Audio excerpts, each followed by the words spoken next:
in der spirit.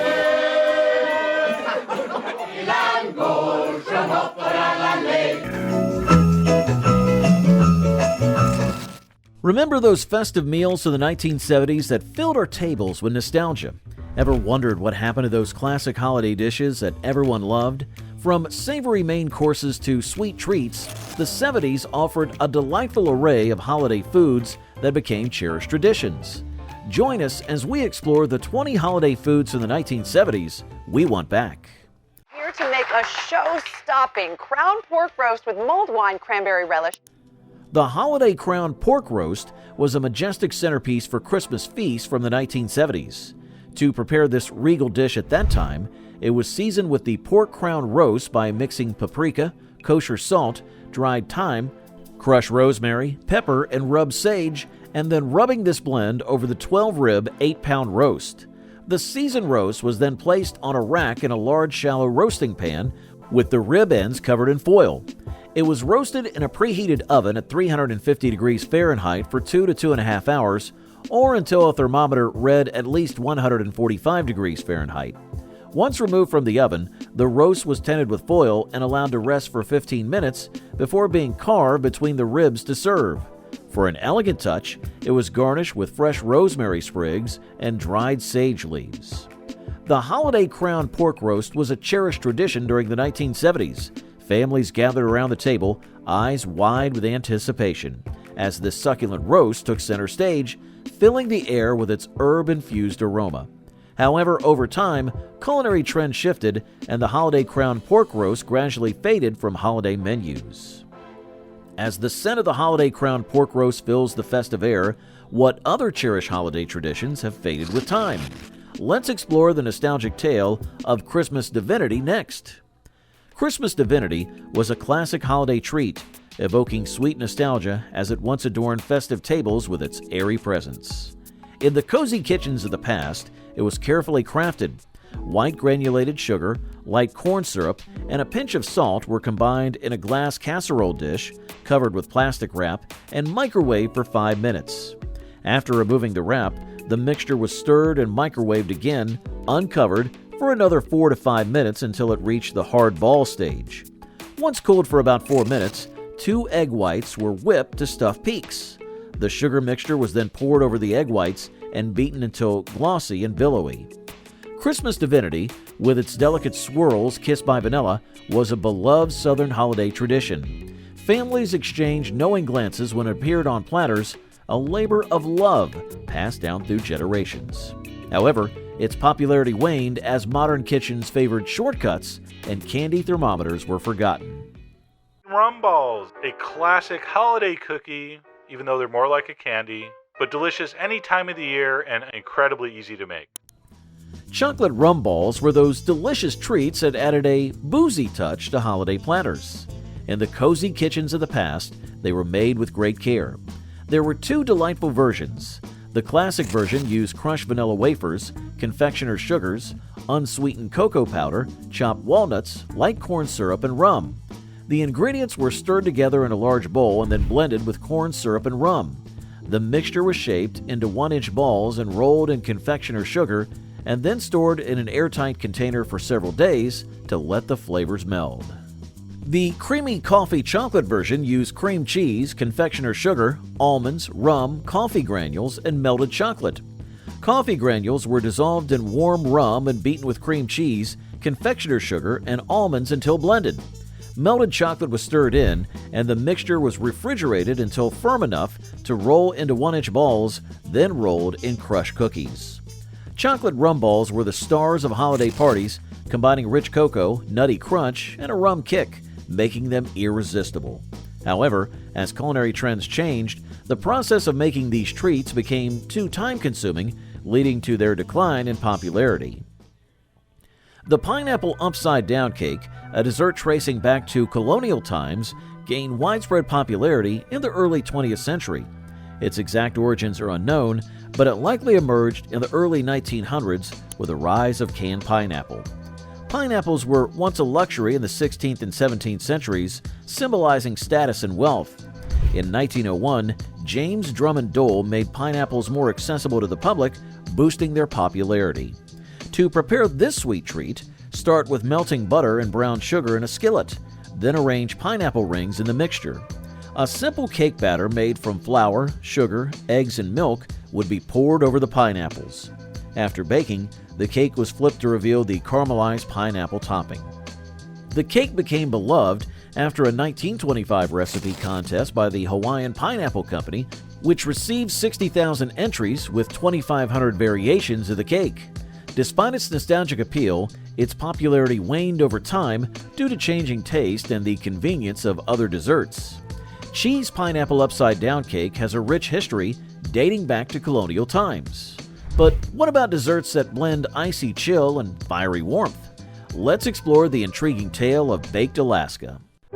Because presenting a baked Alaska to your dinner guests is a moment they'll remember. Baked Alaska, also called a Norwegian omelet, has a rich history. Its exact origins are debated, but it's linked to French cuisine. French pastry chef Charles Ranhofer, who worked at Delmonico's restaurant in New York City, is often credited with making the dish popular. Early versions of Baked Alaska date back to 1802, with Thomas Jefferson requesting ice cream encased in hot pastry at a White House banquet. By the 1850s, desserts with meringue and ice cream bombs were popular at formal dinners. Baked Alaska was started with a sponge cake base. A ball-shaped mass of ice cream was placed on top and then covered with meringue, a sweet mix of beaten egg whites and sugar. The dessert was flambéed or baked until the meringue turned golden brown, creating a delightful contrast between cold ice cream and warm meringue. Baked Alaska became famous worldwide under different names. In 1867, Charles Ranhofer reportedly added it to Delmonico's menu to celebrate the U.S. purchase of Alaska. French chef Jean Garat made a similar dessert in Monte Carlo. This eggnog pie recipe comes from the Cleveland Plain Dealer's Holiday Cookbook. Eggnog pie has roots in medieval Britain, where monks enjoyed a warm ale punch called posset made with eggs and figs. This drink evolved over time, merging with milk and wine punches at social gatherings. By the 15th century, posset was known as a remedy. Fast forward to the 20th century, and eggnog, rich, spiced, and associated with holiday cheer, became the key ingredient in this pie. Making eggnog pie was simple. It was a no-bake dessert with the velvety texture of eggnog and a graham cracker crust. Eggnog, sugar, and other flavorings like vanilla or rum extract were blended together, poured into a pre-made crust, and chilled. A sprinkle of nutmeg on top completed it, resulting in a nostalgic holiday treat that melted in the mouth. Eggnog pie, loved by eggnog fans, was a festive favorite. Its creamy, custard-like consistency and familiar flavors made it a hit, especially during eggnog season. Families look forward to this comforting slice of tradition, which brought back memories of cozy evenings by the fireplace. Molded shrimp salad, also known as jellied or congealed salad, was popular in the 1970s, gracing potluck tables and social events. Its origins trace back to medieval Europe, where noble tables featured elaborate jellied dishes made from collagen rendered from animal bones. By the end of the 20th century, gelatin-based salads became widely accessible, influenced by home economics, industrialization, and changing gender roles. Creating molded shrimp salad was an art. Cooks dissolved gelatin in hot water, then added shrimp broth, lemon juice, and seasonings. They chilled the mixture until partially set before layering in cooked shrimp, sliced olives, and celery. The remaining gelatin mixture was poured over the layers and refrigerated until fully set. These salads were popular at luncheons and gatherings, but by the early 1980s, health-conscious trends led to their decline. In the 1970s, molded shrimp salad epitomized culinary creativity and social gatherings, but its decline mirrored changing health trends. What's next in nostalgic culinary delights? Let's explore the corned beef cheese ball's journey into mid-20th century American holiday feasts. In mid-20th century America, the cheese ball was a beloved staple at holiday gatherings. These molded creations combined convenience with culinary creativity. One such favorite was the molded corned beef cheese ball, though its exact origins remain unclear. It symbolized the era's fondness for jiggly, flavorful appetizers. It featured a blend of cream cheese, thinly sliced corned beef, and zesty green onions encased in a wobbly gelatin mold blending tradition with innovation. Creating the molded corned beef cheese ball was a straightforward yet enjoyable process. Cream cheese was mixed with finely chopped corned beef and green onions, enhanced with Worcestershire sauce and accent seasoning for depth. The mixture was shaped into a ball and chilled overnight. The result was a savory centerpiece that softened to perfection, ideal for spreading on crackers or crusty bread. This cheese ball graced countless potluck tables, ladies' luncheons, and holiday feasts, admired for its shimmering appearance and unique flavor combination. However, as culinary taste shifted towards healthier options and away from processed ingredients, this retro delight gradually faded from popularity. Ambrosia, some of that semi-stiff cream, some more ambrosia. Ambrosia salad, inspired by the food of the Greek gods, evokes memories of holiday gatherings in the southern United States. This whimsical dish was a staple at potluck tables, often alongside the divisive fruitcake. Its classic recipe typically included shredded coconut, canned pineapple chunks, mini marshmallows, mandarin oranges, and either sour cream, Cool Whip, or whipped cream. Maraschino cherries added a pop of color, while grapes, pecans, and apple slices occasionally made an appearance. During its peak in the 1900s, with origins dating back further, ambrosia salad gained popularity. In the 1920s, Philadelphia-based confectioner Stephen F. Whitman & Son cleverly influenced food columnists to subtly promote their newly created marshmallow whip. Consequently, recipes featuring this marshmallow substance began appearing in newspapers. The introduction of Cool Whip in 1966 further solidified its place as the base for sweet salads like Watergate salad and notably ambrosia salad. By the 70s and 80s, this creamy fruit concoction was a common sight in southern homes. Perfection salad, crisp and bright, a zesty treat that's just right. In 1904, Mrs. John E. Cook from Newcastle, Pennsylvania, created a dish known as Perfection Salad. She entered it into a recipe contest sponsored by Knox Gelatin and won third prize, a $100 sewing machine. Fannie Farmer, a well-known figure in cooking education, was among the judges who evaluated her creation. Perfection Salad was a simple yet elegant dish. Gelatin was dissolved in water and then combined with vinegar, salt, sugar, and a touch of lemon juice. Finely shredded cabbage, green peppers, and celery were added as the star ingredients. Once set, the salad emerged as a translucent, jiggly marvel, a refreshing treat that showcased the creativity of homemakers in the early 20th century. Over the years, Perfection Salad became a beloved staple on dinner tables. It often accompanied cold sliced chicken or veal, adding a touch of sophistication to everyday meals. However, as taste changed and convenience foods gained traction, this once iconic dish gradually faded into culinary history. Perfection Salad, a culinary marvel of the early 20th century, showcased creativity in homemaking, but as taste shifted towards convenience, it faded. What about chicken liver pâté? Let's explore its rise and legacy. Chicken liver pâté was a luxurious delicacy rooted in French culinary heritage. It consisted of finely ground chicken livers, butter, cream, and a hint of brandy or cognac blended into a smooth and velvety mixture. This rich spread was a favorite at dinner parties and a staple on charcuterie boards, especially during its peak in the 1970s when it symbolized sophistication. Served at room temperature, it was often paired with crusty baguettes or delicate crackers, offering a creamy texture and a mellow, indulgent flavor. Renowned chef Jacques Pepin favored a simple recipe, using butter, cognac, and luscious chicken livers to create a silky consistency. Unlike its pricier counterpart, foie gras made from duck or goose livers, chicken liver pâté provided a more accessible option for culinary enthusiasts. As culinary preferences shifted over time, so did our taste and appetites, evolving to embrace new flavors and textures. Tomato aspic was a unique culinary creation popular during the mid-20th century. It was a gelatinous mold infused with tomato flavor, often embellished with diced vegetables or herbs, known for its vibrant appearance on holiday tables. To make tomato aspic, tomatoes were simmered to exact their essence, which was then mixed with gelatin to form a savory and jiggly dish. Cooks sometimes added diced celery, bell peppers, or even shrimp to enhance its texture and taste. In the U.S., tomato aspic gained popularity in the early 1900s, and it is celebrated for its culinary creativity and practicality in using ingredients effectively. In the South, it held a special place at luncheons, picnics, and elegant gatherings, serving as a testament to traditional Southern cuisine. In the 1970s, pineapple Bavarian cream was a beloved dessert that graced holiday tables with its sunny tropical charm. This delightful treat combined French elegance with American creativity.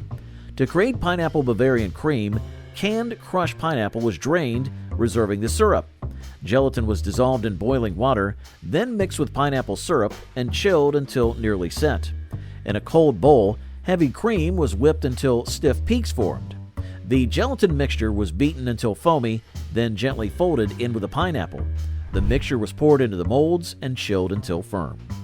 Pineapple Bavarian cream gained popularity for its exotic flavor and smooth, jiggly texture, becoming a favorite at gatherings. It was often served with sweetened whipped cream and garnished with various fruits, adding a nostalgic touch to holiday feasts.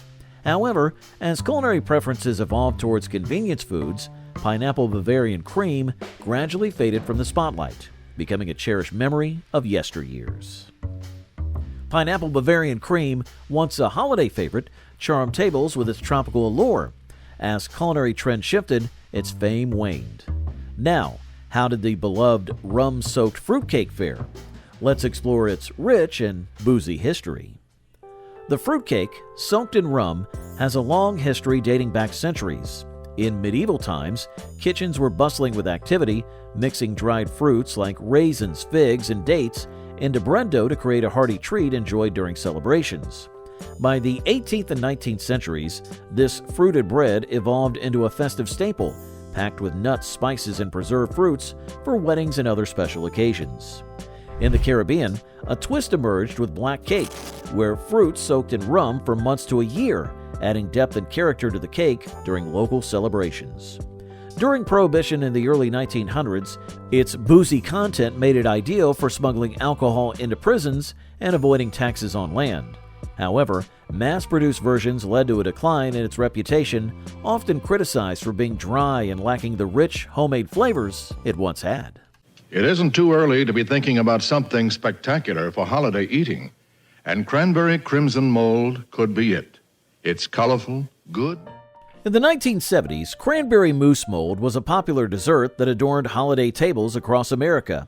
It combined the tangy essence of cranberries with the light, airy texture of mousse, creating a nostalgic delight for many families.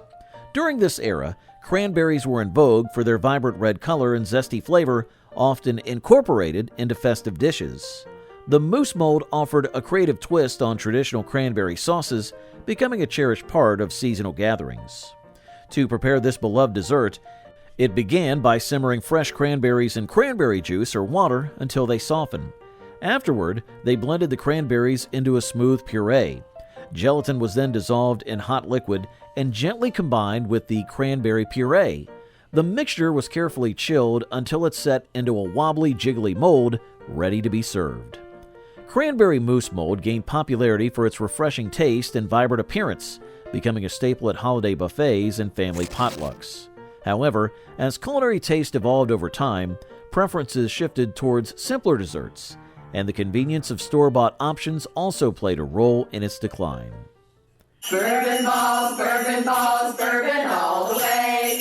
Make your smart bourbon balls for your holiday. In the heart of Kentucky, where thoroughbreds race and bluegrass thrives, a beloved treat emerged: bourbon balls. These sweet delights, often enjoyed around the Kentucky Derby in May, combine the richness of chocolate with the warmth of bourbon. Created in 1938 by the Rebecca Ruth Candy Company in Frankfort, Kentucky, bourbon balls were the brainchild of Ruth Hanley Boo.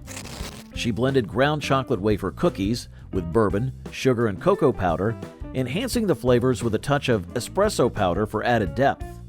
Bourbon balls quickly became a Southern staple, especially during the holiday season, filling kitchens with the enticing scents of chocolate and oak-aged bourbon. Each batch was adorned with roasted pecans, adding a satisfying crunch and nutty flavor to the bite-sized treats. Despite declining popularity over time due to changing taste and convenience foods, bourbon balls remain a cherished tradition in the South. With each bite of bourbon balls offers a taste of tradition with chocolate and oak-aged bourbon. But what dessert will charm next? Let's explore the ethereal elegance of snow pudding. Snow pudding, an enchanting American dessert that harkens back to pioneer times, embodies the spirit of creativity with humble ingredients. Originally featured in the 1896 edition of Fannie Farmer's Boston Cooking School Cookbook, this ethereal treat was crafted from basic staples: gelatin, lemon, sugar, and eggs. Its allure lies in its airy texture, reminiscent of cotton candy or freshly fallen snow, achieved by whipping air into the mixture. Using a stand mixer made the process effortless. However, those relying on a hand mixer needed a touch more patience. To prepare snow pudding, gelatin was dissolved in water and combined with sugar, lemon zest, and lemon juice. Meanwhile, room temperature egg whites were whipped into soft peaks and gently folded into the gelatin mixture. After chilling until set, the result was a delicate and foamy dessert that melted delicately on the tongue. Despite its once popular status, snow pudding gradually disappeared from tables as convenience foods gained favor and taste evolved over time. In the 1970s, grape jelly and meatballs formed an unexpected culinary pairing, known affectionately as grape jelly meatballs or cocktail meatballs. These appetizers became a staple at gatherings and potlucks, blending sweet and savory flavors into a retro delight. Meatballs, often store-bought or homemade, were simmered in a sauce crafted from grape jelly and either barbecue or chili sauce, enhanced with a touch of lemon juice for zest. The result was a glossy, finger-licking treat that adorned potluck tables across America. Grape jelly meatballs gained popularity through community cookbooks and charitable fundraisers, ensuring their widespread adoption. Their allure lies in nostalgia, a reminder of simpler times and festive gatherings where these sticky orbs vanished as quickly as they appeared. While their fame waned in the 80s and 90s, grape jelly meatballs experienced a resurgence in the new millennium, finding renewed appreciation in the digital age. Stuffed celery with pimento cheese was a beloved appetizer in the 1970s. This simple yet flavorful dish adorned holiday tables across America, from family reunions to office parties. Originating from the early 20th century northern U.S., pimento cheese blended soft, unripened cheeses with Spanish canned red peppers, known as pimento. To prepare this retro treat, home cooks hollowed out crisp celery stalks to create edible vessels. They blended cream cheese or sometimes cheddar with minced pimentos, adding a dollop of mayo to bind the mixture together. The result was a tangy, slightly spicy spread that married crunch with creaminess, a cooler cousin to deviled eggs. Stuffed celery with pimento cheese was once the star of church picnics, school potlucks, and holiday gatherings, satisfying taste buds and sparking conversations. However, as culinary taste evolved beyond the 70s, this nostalgic appetizer gradually faded from the spotlight. In the 1970s, stuffed celery with pimento cheese was a hit at every gathering, but as taste changed, it faded away. What other sweet surprises await? Let's explore the coconut snowball cake's journey. In the 1970s, the coconut snowball cake emerged as a beloved holiday treat. Originally inspired by the snowballs cake introduced by Hostess in 1947, this dessert is enchanted with its whimsical charm and delectable flavors. The cake began with a moist coconut base, infused with tropical flavors and layered generously with raspberry filling for a burst of fruity goodness. A creamy coconut cream cheese frosting enveloped the entire cake, which was then coated generously with shredded coconut, resembling a snowy masterpiece. Imagine biting into it, coconut flakes melting on your tongue, raspberry surprises dancing with each forkful. This nostalgic cake became a staple at holiday gatherings and birthdays, cherished for its harmonious blend of coconut, raspberry, and cream cheese. However, as culinary preferences shifted towards lighter fare in the 80s, the rich and sugary allure of the coconut snowball cake gradually faded into the background.